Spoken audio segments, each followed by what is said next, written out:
And welcome back to my channel. Guys, आप लोगों ने मेरा ये वीडियो क्लिक किया है तो मैं आपको बता देती हूँ कि आप लोगों को काउंटर करंट मैकेनिज़्म में सबसे ज़्यादा प्रॉब्लम आती है। हमेशा हर एक बच्चा ये काउंटर करंट मैकेनिज़्म में फंस जाता है। तो ये वीडियो के बाद, ये 10 मिनट के बाद मैं आपको प्रॉमिस करती हूँ कि आपका काउंटर करंट मैकेनिज़्म का जितने भी डाउट्स थे इस मैकेनिज़्म को लेके वो सारे क्लियर हो जाएंगे। करेक्ट? तो चलिए शुरू करते हैं। तो काउंटर करंट मैकेनिज़्म पहले हम क्यों पढ़ते हैं वो इम्पॉर्टेंट है। तो दो चीज़ों के लिए पढ़ते हैं। एक तो है कॉन्सेंट्रेशन ऑफ यूरिन, ओके। एक तो है कॉन्सेंट्रेशन ऑफ यूरिन, दूसरा है कंजर्वेशन ऑफ यूरिन। हमें ज़्यादा यूरिन आउटपुट नहीं करना है, हमें अपने बॉडी में वाटर को बचा के रखना है। और दूसरा, इसीलिए हम एकदम कॉन्सेंट्रेटेड यूरिन, जिसमें से हम पानी को पूरा एक्सट्रैक्ट करके सिर्फ कॉन्सेंट्रेटेड पार्ट ऑफ यूरिन को फ्लो कराते हैं। That is what we called as counter current mechanism. Now what are the two components of counter current mechanism? There are two components of counter current mechanism. The first component is your nephron. Can you appreciate this nephron? Okay, everyone is appreciating the nephron. Everyone can see this Bowman's capsule. Everyone can see PCT. Everyone can see this loop of Henle, and everyone can see DCT. Okay, everyone is appreciating this nephron. Okay, now can you also see the vasa recta, which is just flowing adjacent to the loop of Henle? Can you appreciate the vasa recta also? Yes, these are the two components which we have to study. सबसे पहले अपन एक बार kidney के nephron का देख लेते हैं कि क्या हो रहा है। तो आप लोगों को क्या लगता है इसमें क्या होना चाहिए? What is going on here according to you? So see, whenever the fluid or whenever the GFR glomerular filtrate will come into this loop of Henle, okay, in PCT it will be of 300 milliosmol. Now what do you mean by 300? Osmolarity 300 का मतलब क्या है? सबसे पहले तो आपको ये समझना है कि what do you mean by osmolarity. देखो गाइस, सबसे पहले इम्पॉर्टेंट चीज़ है, अगर सपोज़ मेरे पास एक टैंक है, ठीक है, एक ऐसा टैंक है, ठीक है, और यहाँ पे बहुत सारे पोर्स है। Okay, I will make it in proper way, don't worry. See guys, I have this whole tank, okay, और ये टैंक में मेरे पास बहुत सारे होल्स है, ठीक है, होल्स है जो पानी के फ्लो को अलाउ करेंगे मूव करने के लिए। यहाँ पे सपोज़ मैंने बहुत सारा सॉल्ट डाल दिया है, ओके, और सॉल्ट के साथ साथ मैंने ग्लूकोज भी डाला है, और साथ साथ में पानी तो है ही है इसमें, और इसमें सिर्फ पानी है। तो what do you think, water आपको क्या लगता है वाटर कहाँ से कहाँ फ्लो करेगा? 100% water will always go to where the solute amount is high. जहाँ पे सॉल्यूट का अमाउंट सबसे ज़्यादा होगा वहाँ पे वाटर जाएगा। एक बात याद रहेगी आपको हमेशा, यस मैम, याद रहेगी, जहाँ पे सॉल्यूट का अमाउंट ज़्यादा रहेगा वहीं पे वाटर जाएगा। ये बात याद रहेगी, okay, I am not writing in Hindi. So where water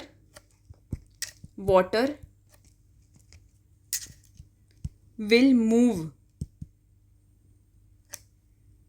from high osmolarity to low osmolarity. Now how you can say this, ma'am?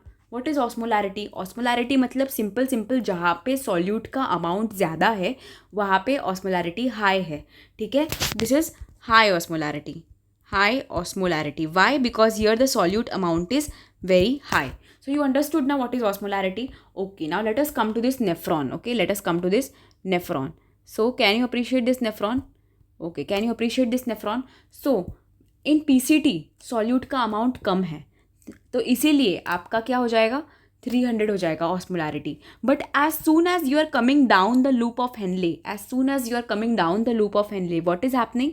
Your osmolarity is increasing from 300 to 400 to 600 to 900, and एकदम bottom में in loop of Henle the osmolarity is touching 1200। समझा?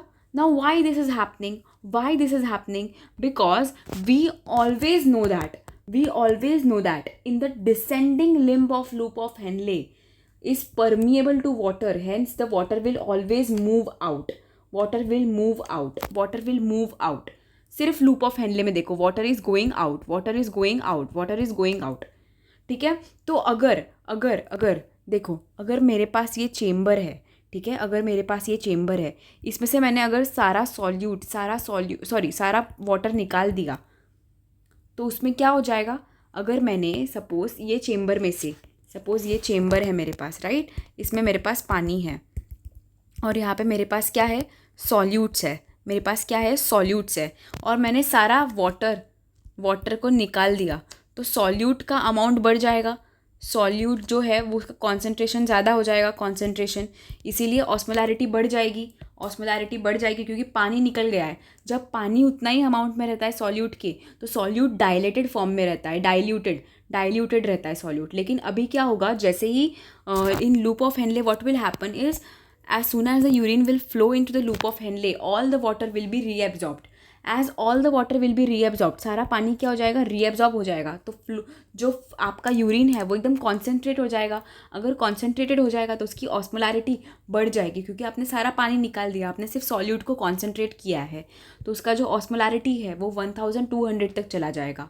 अब जैसे ही urine आपका ऊपर ascending limb में जाएगा loop of Henley के, तो क्या होगा? We have already studied in the formation of urine that as soon as the urine start moving in the ascending limb of loop of Henle, the water का जो outward flow है वो stop हो जाता है। अब क्या आउटवर्ड फ्लो होगा? अब the solutes will start moving outward. तो आपको क्या लगता है, एक बैलेंस मेंटेन नहीं हुआ?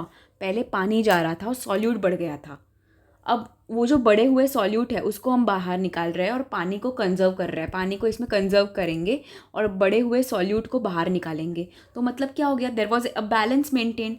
ओके, अब तो हमने सॉल्यूट से निकाल रहे हैं, तो हम फिर से ऑस्मोलैरिटी कम कर रहे हैं, राइट। तो अगेन फ्रॉम 1200 से लेके वापस 700, 400, 300 and finally at a cortex again the osmolarity will be 300।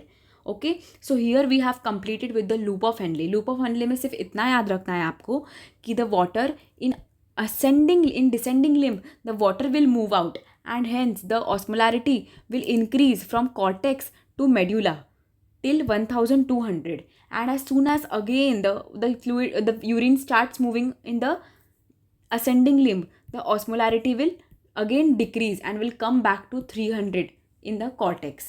ठीक है, because why it is happening? Because here in the ascending limb the solutes are moving out and in the descending limb the water is moving out. So okay, balance maintain रहेगा।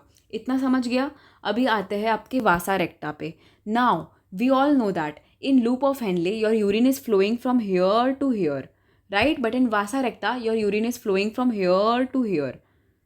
समझा?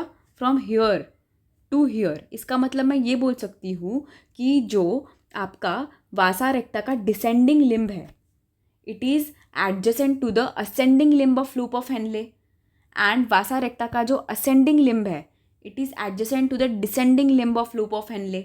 Okay, so we can say that hence it is what we call as counter current mechanism. Okay, hence what we call as counter current mechanism, because there is ऊपर नीचे fluid flow कर रहा है। ठीक है, okay. अब हम आते हैं वासा रेक्टा में। देखो गाइज, अभी यहाँ से सॉल्यूट्स बाहर फेंक गया, तो ये जो सॉल्यूट्स अगर बाहर ज़्यादा हो गया और अगर अंदर सॉल्यूट कम है, वासा रेक्टा के अंदर सॉल्यूट कम है और यहाँ सॉल्यूट बहुत ज़्यादा है, तो ये सॉल्यूट्स अंदर चला जाएगा सब वासा रेक्टा में, ब्लड में, बिकॉज ब्लड में सॉल्यूट का अमाउंट कम है। तो ये जो सारे इलेक्ट्रोलाइट, ये जो है Na+, K+Cl-, it will enter this Vasa रेक्टा and hence the vasa recta का भी जो ऑस्मोलैरिटी है वो बढ़ने लगेगा, क्योंकि सॉल्यूट एंटर करने लग गए। सॉल्यूट जो आपका ascending limb of loop of Henley से निकल गए, okay, ascending limb of loop of Henley से निकल रहे थे, वही अब कहाँ जा रहे हैं? वासा रेक्टा में जा रहे हैं। तो जब वो वासा रेक्टा में जाएंगे तो क्या होगा? इधर का ऑस्मोलैरिटी बढ़ जाएगा। क्या बढ़ जाएगा? ऑस्मोलैरिटी बढ़ जाएगा। अब ऑस्मोलैरिटी बढ़ गया, ठीक है, अब क्या बढ़ गया? ऑस्मोलैरिटी बढ़ गया। तो अब क्या होगा? एक पॉइंट आएगा, दैट इज़ 1200 हो जाएगा ऑस्मोलैरिटी। क्या हो जाएगा? 1200। Your osmolarity will B 1200 in the vasa रेक्टा। Okay, in the vasa recta का एकदम नीचे वाले पार्ट पे। अब वासा रेक्टा में ब्लड कहाँ से मूव करेगा? अगेन असेंडिंग लिम्ब में फ्लो करेगा वासा रेक्टा के।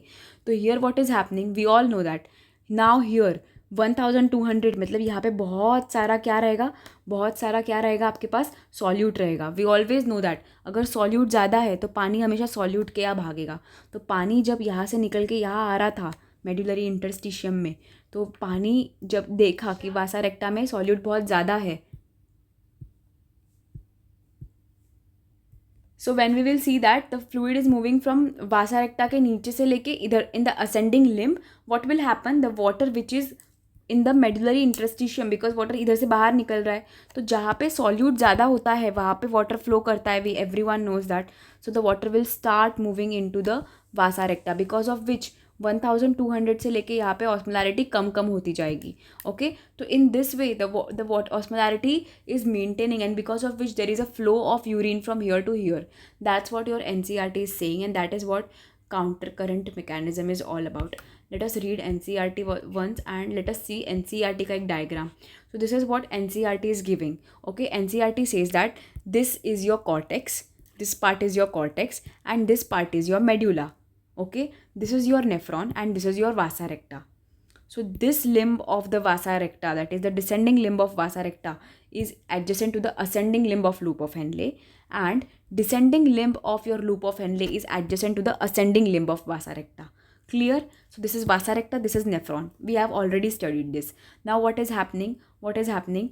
ये जो आपका loop of Henle का descending part है, it is giving off the H2O. Okay, it is giving off the H2O. And hence इसका जो ऑस्मोलैरिटी है वो कम हो रहा है. It is going up till 1200 बढ़ रहा है, सॉरी, इसका ऑस्मोलैरिटी बढ़ रहा है क्योंकि हम लोग सारा पानी निकाल रहे हैं. हम लोग जो यूरिन जो पहले बहुत डाइल्यूटेड था, अभी हम उसको पूरा कॉन्सेंट्रेटेड कर रहे हैं, इसलिए उसका ऑस्मोलैरिटी हम क्या कर रहे हैं, बढ़ा रहे हैं. तो जब ऑस्मोलैरिटी बढ़ेगा, दैट इज़ 1200 तक बढ़ेगा, उसके बाद वापस ऑस्मोलैरिटी कम कम कम कम होते जाएगा. क्यों? क्योंकि यहाँ पे सारा जो NaCl है, अभी हमने सॉल्यूट ही निकाल लिया. हम क्या कर रहे हैं, जिस रीज़न से ऑस्मोलैरिटी बढ़ रहा है उसी को निकाल दिया, सॉल्यूट को ही निकाल दिया, तो वापस ऑस्मोलैरिटी कम होते जाएगी. करेक्ट, ऑस्मोलैरिटी वापस कम होते जाएगी. Osmolarity will reach 200 in the cortex. Okay, and then it will flow through the collecting duct, and again in collecting duct there will be reabsorption of the water. Now keep in mind, in collecting duct small amount of urea will also be retained. Okay, will also be reabsorbed, so that interstitium में solute का amount already ज़्यादा है, थोड़ा सा और बढ़ाने के लिए यूरिया भी यहाँ पे बाहर निकल जाएगा. कहाँ से? कलेक्टिंग डक्ट से थोड़ा अमाउंट ऑफ यूरिया भी आएगा, क्योंकि यहाँ पे हमें क्या करना है, यहाँ पे हमें सॉल्यूट का अमाउंट बढ़ाना है ना, इसीलिए. ठीक है, क्योंकि हम अगर यहाँ पे सॉल्यूट का अमाउंट बढ़ाएंगे तो सॉल्यूट कहाँ जाएगा, solute will go into the vasa recta में जाएगा, वासा रेक्टा के डिसेंडिंग लिम्ब में. वासा रेक्टा के डिसेंडिंग लिम्ब में ये NaCl एंटर करेगा, and what will happen after the NaCl will enter this limb, what will happen, its osmolarity will again start increasing and it will go till 1200. And now when it will again start moving into the ascending limb, ascending limb will take in all the water. ठीक है, ascending limb will catch all the water, as we have already studied. Clear? So here we have completed. अभी एक बार पढ़ लेते हैं. Sea mammals have ability to produce a concentrated urine. The Henle's loop and the vasa recta plays a significant role in this. The flow of the filtrate in the two limb of the Henle's loop is in the opposite direction and thus form the counter current. The flow of the blood through the two limb of vasa recta is also in the counter current pattern. The proximity between the Henle's loop and the vasa recta as well as counter current in them help in maintaining and increasing osmolarity between the inner medullary interstitium, that is from 300 milliosmol in the cortex to about 1200 milliosmol in the inner part of the medulla. This gradient is mainly because of the NaCl and urea. Why? You know na, because here urea is also getting reabsorbed in some amount. Okay, urea is also getting reabsorbed in some amount, so that's why. Okay, so NaCl is transported by the ascending limb of loop of Henle, which is exchanged by the descending limb of vasa recta. We already know NaCl, which is NaCl. See what is written here, the NaCl is transported by the ascending limb of loop of Henle. ये से बाहर आएगा NaCl, which is again getting inside the descending limb of the vasa recta. Okay, NaCl is returned to the interstitium by the ascending portion of the vasa recta. अभी NaCl वापस से ascending portion of the vasa recta से वापस आ जाएगा, ठीक है। Similarly small amount of the urea enter the thin segment of the ascending limb of loop of Henle which is transported back to the interstitium by the collecting tubule. The above described transport of the substance is facilitated by the special arrangement of the Henle's loop and vasa recta is called as counter current mechanism. This mechanism helped to maintain a concentration gradient. Thank you.